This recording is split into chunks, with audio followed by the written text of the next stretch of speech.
now tuned into the greatest. So when that bag come, I won't fumble. I'm just stacking on the low, but hey, I'm tired of being humble. Let me get to it. That motivation music. Get control of your life. Don't let nobody else do it.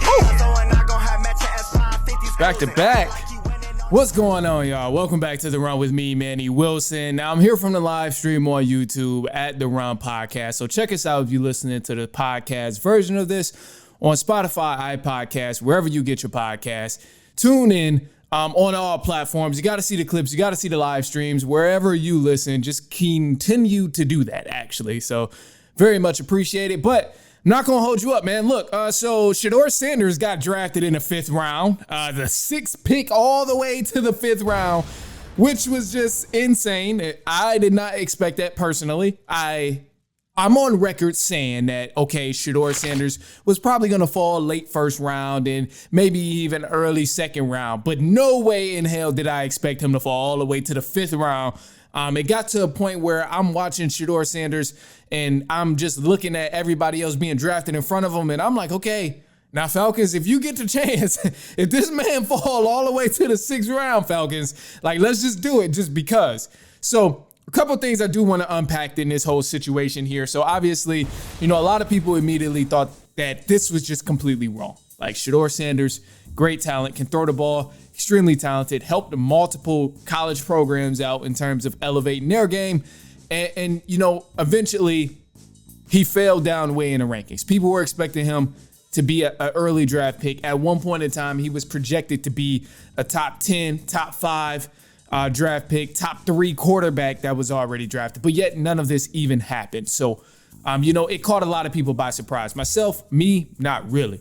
However, the first things first, I want to sit here and tell you that, Shedeur Sanders was not being targeted by the NFL. I don't think Shedeur Sanders was being, blackballed in any sort of way toward the NFL. I really don't think the NFL particularly set out a plan to do this to Shedeur Sanders and move him all the way back to the 5th round. I mean, it was said on multiple occasions ever since the college football season ended that his interviews was going extremely horrible.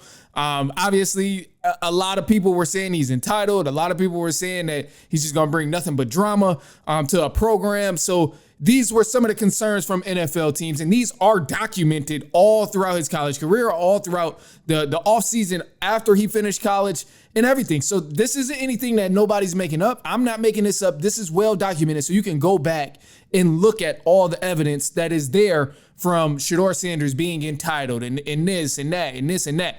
Now, one of the things that stuck out to me, despite all of the reports that people were talking about with Shedeur Sanders is this and that, the one thing that stuck out to me and the reason that I didn't think that on my scale in my mock draft that he was a top 5 quarterback or a top quarterback or top prospect to be drafted was the fact that I'd never seen a dude take accountability. Maybe a lot of other people recognize that as well. But anybody out there who's saying, oh, Shedeur was blackballed, he did that, he deserved to be this, whatever. Yes, I know he's talented, but also that's just not the only part of the game. It's a lot more layers to it, especially when you're the quarterback of a team. So for me, drafting somebody who's going to be the quarterback of my team, and yet I've never seen him take responsibility ever in any bad play, in any bad game, bad situation. It's always looking to deflect. Every time I see it, it's someone else's fault. They didn't do this. The line didn't do this. This didn't happen. That is a big red flag. And you can correct me if I'm wrong. Anybody in the chat, anybody in the stream, correct me if I'm wrong. Is that not a red flag that your quarterback, your franchise quarterback, is the one that's never taking any accountability?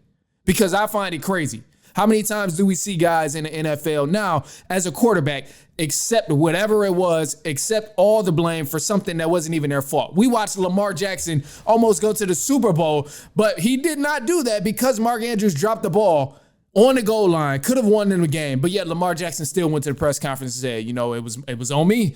It was on me. I could have did something better.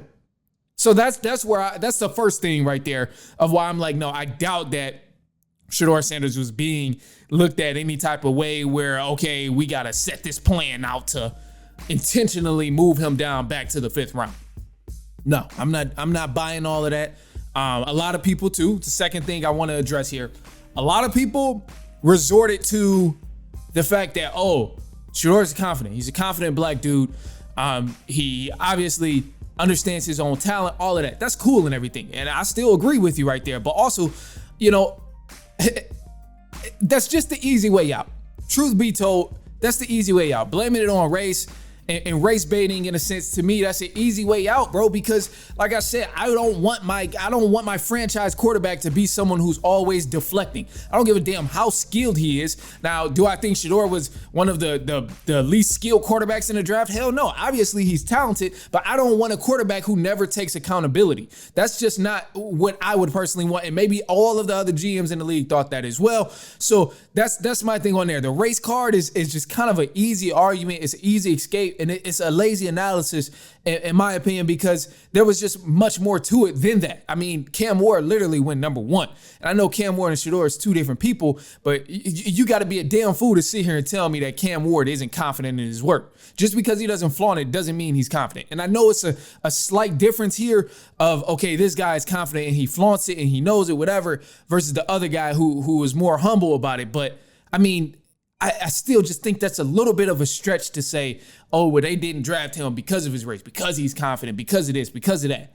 Like, bro, every defensive back in the league thinks they're the best defensive back to ever touch a football. Every running back thinks they're the best running back to ever touch a football. Same with wide receiver. So Shedeur is not the first quarterback to be arrogant and loud. We've seen Johnny Manziel. We've seen Baker Mayfield. We've seen plenty of other quarterbacks who was arrogant and loud. Cam Newton was also one of those guys who was arrogant and loud. Like, he's not the first quarterback to ever enter the NFL that was arrogant and loud.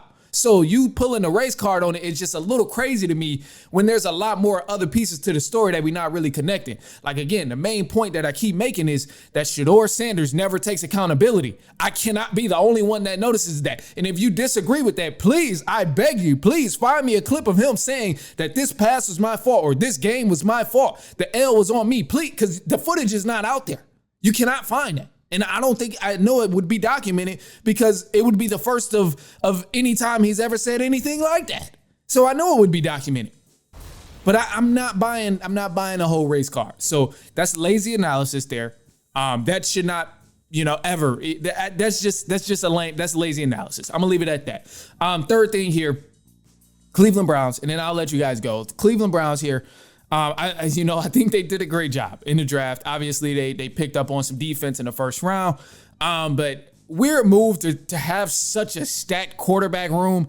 I don't really understand it with the Cleveland Browns. And genuinely speaking, now that they have a quarterback room that's, not really, in a way, extremely talented. Like, to me, the quarterback room is straight, but the quarterback room also isn't a fearful quarterback room for the Cleveland Browns. Like, despite everybody else they have over there in the Browns quarterback room, I still think Shedeur Sanders will probably end up starting by week 7. At some point, the fans are going to beg for him to start because, I mean, he is a talented individual. Now, the other things that come with it, maybe the Browns want to deal with it or not. But at the end of the day, you did draft the guy, so you got to deal with it. But the Browns, they got a loaded quarterback room. I don't think it's fearful. They just have a lot of options to put on a hell of a quarterback duel.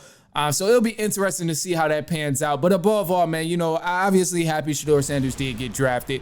I anticipated it way earlier than the 5th round. But, hey, I mean, the man still got drafted either way. So that's a good thing to happen there. There was also some talent. I was shocked, too, with the Browns, man, because the Browns, it left me in awe with all the quarterbacks and stuff like that. But they got some nice pieces. I'm still shocked. It's just I really don't know if there's another quarterback in the Browns quarterback room that's better than Shedeur Sanders when you talk about skill set and his ability of things to do with the ball. Maybe they might be a little more mature. You can make that argument, but if you're telling me the guy has more accuracy, the guy can throw better deep balls, or he can control the offense a little better, I don't know, man. I wouldn't really fall into that argument. I think Shedeur has the upper hand on that part, so I give it to maybe like week 7, and then Shedeur will probably be starting. Yeah, I give it to week 7. Anyway, look, man, that's all I got. So, of course, I appreciate you if you're tuning in, especially anybody on the live. If you've been tuning in, check us out, bro. Go ahead, look on the YouTube. If you listen to the podcast, switch it up. Listen on YouTube at The Run Podcast.